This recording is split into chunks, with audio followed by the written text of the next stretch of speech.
মাননীয় মুখ্যমন্ত্রী প্রেম সিং গোলে আমাদের এই মন্দিরে এসেছেন। উনি আমাদের যে বাৎসরিক পূজা আমাদের সুরেশ পণ্ডিতজি, সুরেশ আচার্যজি, ওনার হাত ধরে এই পূজাটা বিগত 2019 সাল থেকে হচ্ছে।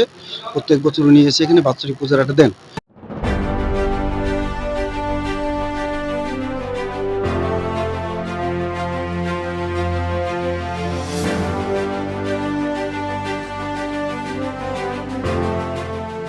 পাহাড়ি মাতার বাৎসরিক পুজোয় উপস্থিত হলেন সিকিমের মুখ্যমন্ত্রী প্রেম সিং গোলে।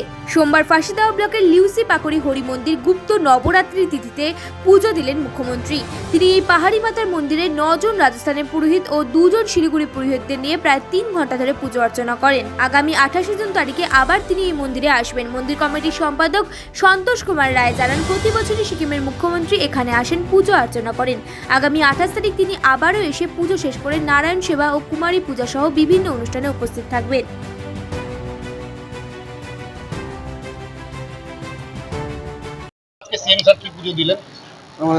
সিকিমের মাননীয় মুখ্যমন্ত্রী প্রেম সিং গোলে আমাদের এই মন্দিরে এসেছেন। উনি আমাদের যে বাৎসরিক পূজা আমাদের সুরেশ পণ্ডিতজি, সুরেশ আচার্যজি, ওনার হাত ধরে এই পূজাটা বিগত 2019 সাল থেকে হচ্ছে। প্রত্যেক বছর উনি এসে এখানে বাৎসরিক পূজাটা দেন। আমাদের মূল পুরোহিত যিনি আছেন সুরেশ আচার্যজি, উনিও আমাদের সঙ্গে রয়েছেন। উনার উদ্যোগেই সিএমের এখানে আসা, এবং সিএম এসে আজকে উনি বাৎসরিক পূজাটা এখানে করলেন, ব্যক্তিগতভাবে উনি করলেন, এবং আগামী 28 তারিখ উনি আসবেন। সেদিনই উনি এখানে সেই বাৎসরিক পূজাটা সমাপন করবেন এবং কুমারী পূজাও করবেন। তারপরে আপনার ভান্ডারা 3000 মানুষের নরনারায়ণ সেবার ব্যবস্থা উনি এখানে করবেন। আজকে কোনো বিশেষ তিথি ছিল?